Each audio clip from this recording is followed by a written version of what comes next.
Dok, saya sama suami lagi mau mulai promil. Kira-kira harus persiapan biaya berapa sih? Check it out.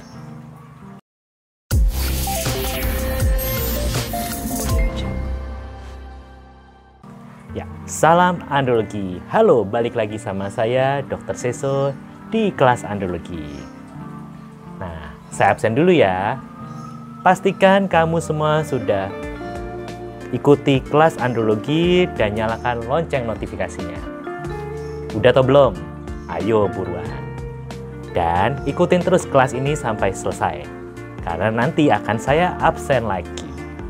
Kali ini saya ada di Pandanaran di kota Yogyakarta.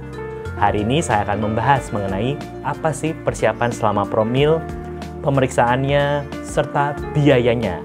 Ini yang paling dinanti-nanti dan ditanyakan sama banyak ibu-ibu yang lagi mau promil. Pertama-tama, pastikan bagaimana status kesuburan laki-laki dan perempuan, ibu dan suami. Nah, berarti harus datang ke dua macam dokter. Yang pertama, untuk mengevaluasi kesuburan wanita adalah ke dokter spesialis obstetri dan ginekologi. Dan ini dokter kandungan.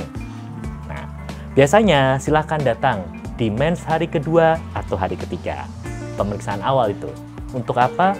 USG transvaginal.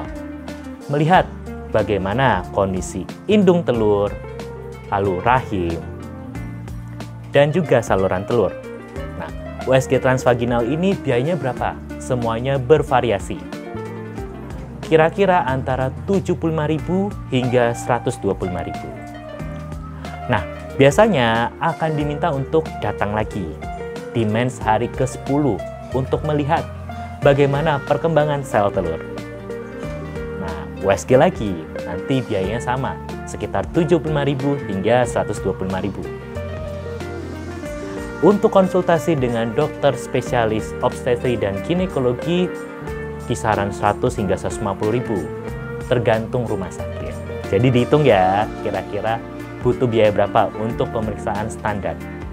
Nah, mungkin kalau memang diperlukan untuk melihat bagaimana sih saluran telur, buntu atau tidak, diperlukan namanya pemeriksaan HSG, hysterosalpingografi, untuk melihat bagaimana patensi dari saluran telur.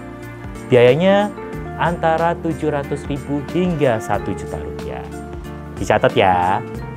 Nah, lalu selanjutnya untuk menilai kesuburan pria atau calon bapak, pasti perlu yang namanya analisa sperma.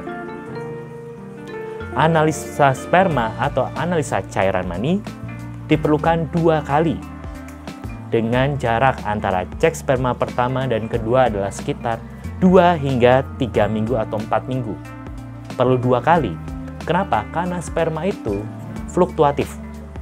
Nah, biaya dari pemeriksaan analisa sperma itu adalah sekitar 150.000 hingga 450.000. Kalau 2 kali dikalikan saja.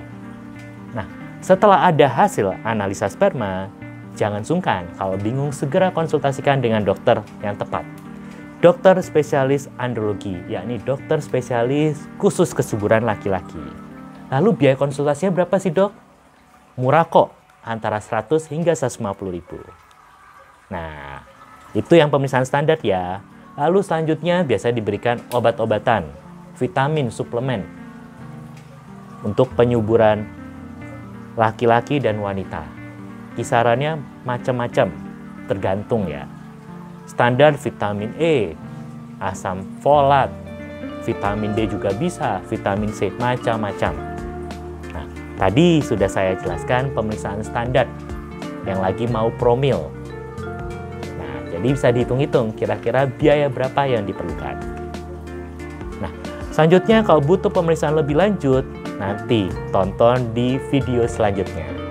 Bagaimana materi kelas andrologi hari ini? Menarik bukan? Kalau suka, jangan lupa untuk kasih jempolnya dan share ke mereka yang membutuhkan. Kalau masih bingung, jangan lupa tinggalkan komentar di bawah ini. Nah, saya absen lagi ya. Jangan lupa untuk terus ikuti kelas andrologi dan nyalakan lonceng notifikasinya biar kamu nggak ketinggalan materi kelas andrologi berikutnya. Sampai jumpa, tetap sehat dan salam andrologi.